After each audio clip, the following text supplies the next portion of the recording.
Queen Mary is popularized as a romantic heroine who fought for her country Scotland and ruled with her heart. Others believe that she was ignorant, foolish, and that she managed to make all the wrong decisions that ultimately resulted in her tragic end. Her life was mired with struggle as she grappled with the demands of the Scottish throne and the deaths of all of her husbands. Her tragic fate, a consequence of her tumultuous relationship with the last Tudor queen, Elizabeth I of England, led to her death. Today, we're going to be reviewing the interesting life of Mary, Queen of Scots. The first Queen of Scotland to rule in her own right, Mary was born at Linlithgow Palace to James V, King of Scots, and his second wife, Mary of Guise from France. Mary was the only legitimate child of King James V to survive. James V and Mary of Guise had two sons before Mary who both died at a very young age, leaving her the only heir to the throne of Scotland. Mary was born in a tumultuous time, as King Henry VIII of England invaded her homeland of Scotland. Her father James V had experienced a crushing defeat at the hands of the English only days before Mary's birth at the Battle of Solway Moss. A man of a highly emotional nature, this defeat weighed heavily upon him, which eventually led to his death in an abject state of nervous depression. Mary became Queen of Scotland at just 6 days old, becoming the youngest ever monarch. Mary was crowned at Chapel Royal, Stirling Castle at 9 months old. On the death of James V, King Henry VIII of England attempted to gain control over Scotland by proposing that the new Queen of Scots should be married to his only son and heir, Edward. So in 1543, the Treaty of Greenwich was signed, which proposed to unite the thrones of both countries in the marriage of the young couple.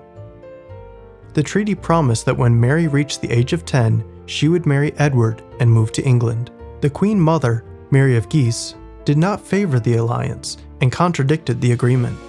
This act infuriated Henry VIII, so he set out to invade Scotland, mercilessly burning and ravaging the country in what came to be known as the Rough Wooing. The Queen Mother feared for the young Queen Mary's life, so they traveled to the safety of Stirling Castle. Mary of Guise hoped to acquire protection from the wrath of the English by forming an alliance with her native France. King Henri II of France proposed to unite France and Scotland by marrying the young queen to his son and heir, the Dauphin François. With her marriage agreement in place, the 5-year-old Mary was sent to France to be raised and spend the next 13 years in the French court. Mary grew up to be ever beautiful and clever, which made her a favorite of everyone at the French court, except for Henri's wife, Catherine de' Medici. She resented Mary, as Mary was a queen in her own right, giving her precedence over Catherine's daughters in the royal nursery. The Queen of Scots was considered a beauty by the standards of her own time. Portraits of Mary show that she had dark auburn hair like her father, a heart-shaped face, smooth, pale skin, a long graceful neck, hazel brown eyes, and finely arched brows. Mary was also tall, especially by 16th century standards. She was considered a pretty child, and later as a woman, strikingly attractive, and was described as having an alluring grace. One of the biggest worries of Mary's reign was the relationship with her Protestant cousin, Queen Elizabeth of England. In the view of many, Mary possessed a hereditary claim to the throne. Mary was the great niece of King Henry VIII of England. Her paternal grandmother was Margaret Tudor, the eldest daughter of King Henry VII. Catholics in England were not willing to recognize any of the children of Henry VIII as legitimate. His children, they believed, were the illegitimate children of a bigamist. As far as they were concerned, Mary had the stronger claim to the throne. To the Catholics, the French, and the Scottish alike, Mary, Queen of Scots, symbolized a chance to take over the English throne and convert it back to Catholicism. This meant that to the English, she was the greatest threat imaginable. Henri II encouraged Mary to display the arms of England along with those of France and Scotland, thereby declaring her the true heiress to England. Elizabeth was never to forget this insult, and Mary's father-in-law's actions were to have a disastrous result for Mary in the future. Mary was wed to the Dauphin François on April 24, 1558, at Notre Dame de Paris at 16 years old. Not long into their marriage, the young couple became king and queen consort of France when King Henri II was fatally wounded during a jousting tournament in June 1559. François was 15 years old and Mary was just 16 years old. Meanwhile, in Scotland, the war between the Protestants and the Catholics was rising at the expense of Mary's mother, who was ruling as regent in Scotland while the young Queen Mary was in France. The Queen's mother was forced to retreat to Edinburgh Castle and died there on June 11, 1560. When Mary of Guise died, the young Mary, sharing her father's emotional nature, was distracted with grief at her loss. Her cup of sorrow was not yet full when a few months later, in the month of December, her delicate husband, King François II, died from an ear infection that led to an abscess in his brain. With no heir, François' brother Charles became king.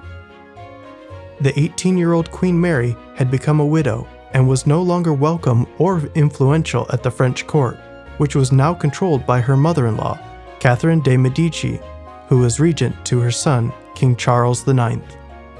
Mary stayed in the French court for 9 months to make sure she was not pregnant and carrying any heir that François left behind. After time spent in mourning for her husband, Mary decided to return to her native land of Scotland, a place she had not seen since she was a child.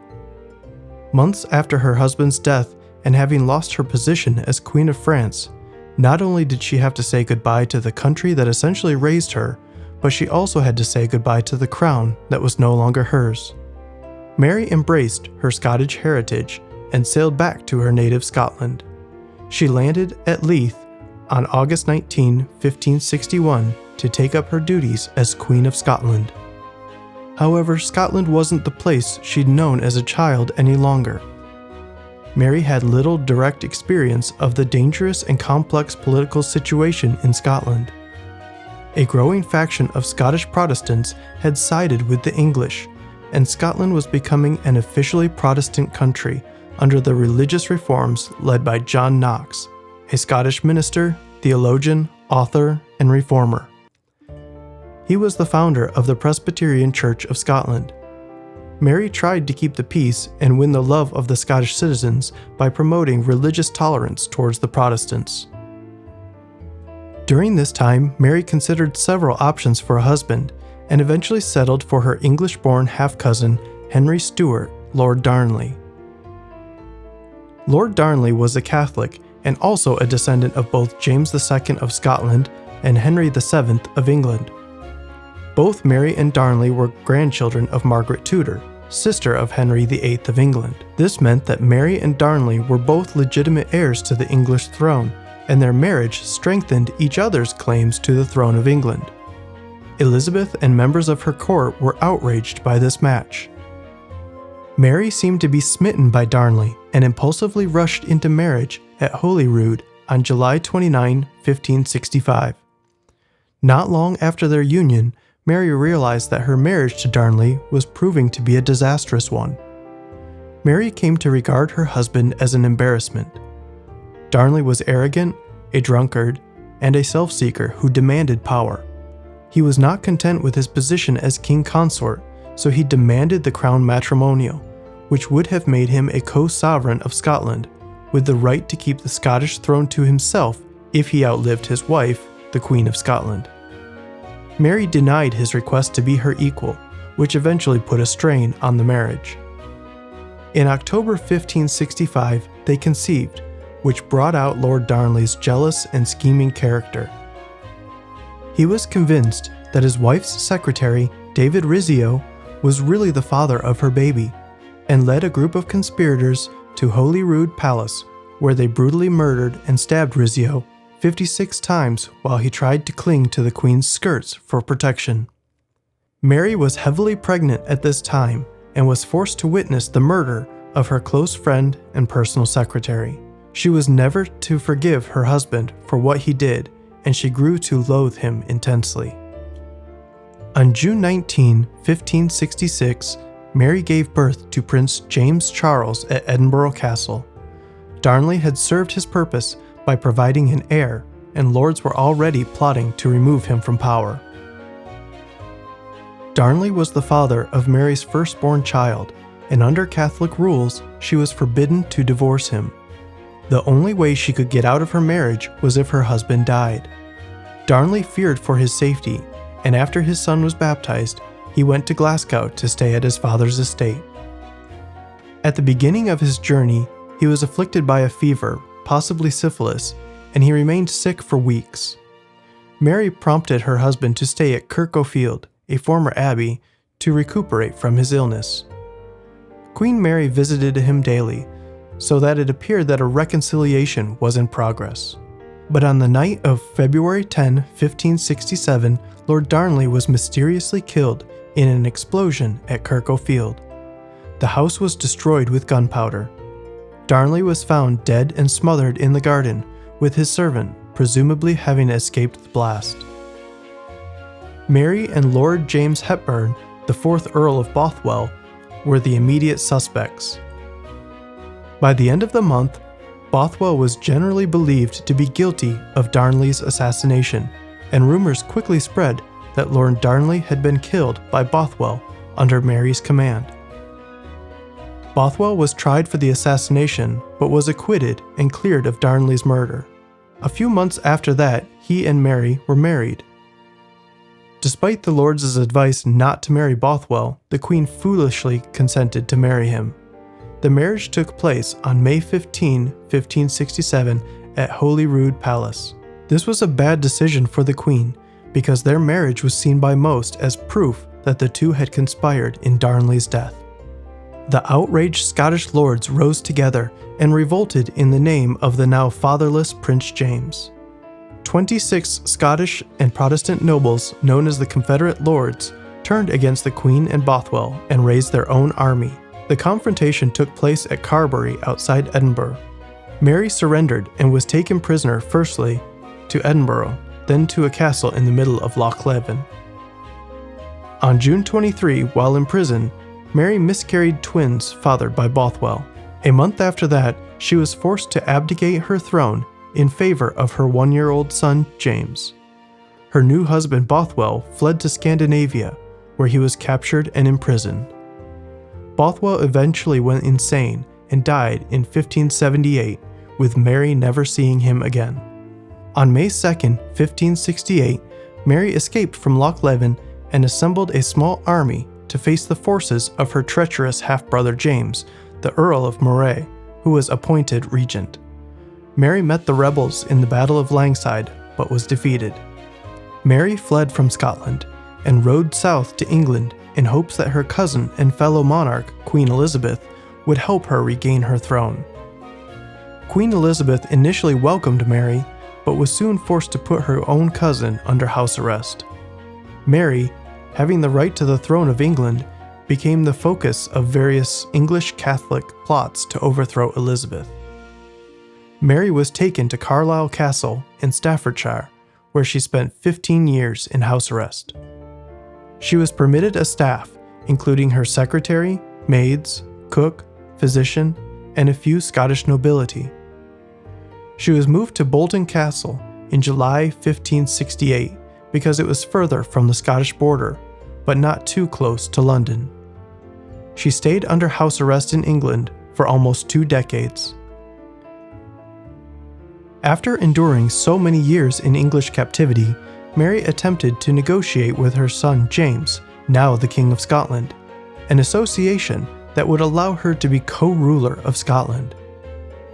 James, who was raised by her enemies, regarded his mother as an adulteress and murderess of his father, and did not approve of the association desired by his mother. James was an opportunist and was eager to gain the approval of Queen Elizabeth to favor his own desires to become King of England, rather than to help his mother gain her freedom. Mary was deeply saddened and wounded by this betrayal. She wrote, "I am so grievously offended at my heart. at the impiety and ingratitude that my child has been constrained to commit against me." Elizabeth's court was growing increasingly paranoid about Mary's hold over the crown as a Catholic monarch. Many believed that Elizabeth was an illegitimate queen to England, as her father, King Henry VIII's marriage to her mother, Anne Boleyn, was not recognized by the Church.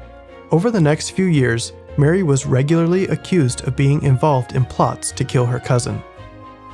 When letters regarding the plot against Elizabeth were discovered between Mary's jailer and a Catholic priest, Mary was immediately implicated in having plotted against Elizabeth herself.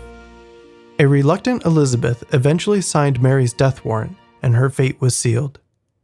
On February 7, 1587, Mary, Queen of Scots, was beheaded for treason at Fotheringhay Castle in England. Although the lives of Queen Elizabeth I and Queen Mary had revolved around each other, the two women never once stood in the same room. When Queen Elizabeth died 16 years later, in March 1603, she had no heir to take her throne, therefore leaving the crown to Mary's son, James VI of Scotland. The thrones of Scotland and England were finally united under one throne. The current monarch, Queen Elizabeth II, is a descendant of Mary, Queen of Scots, not of Elizabeth I. Mary may have lost the battle and her head, but she eventually won the war, with her bloodline still ruling over Scotland and England till this day.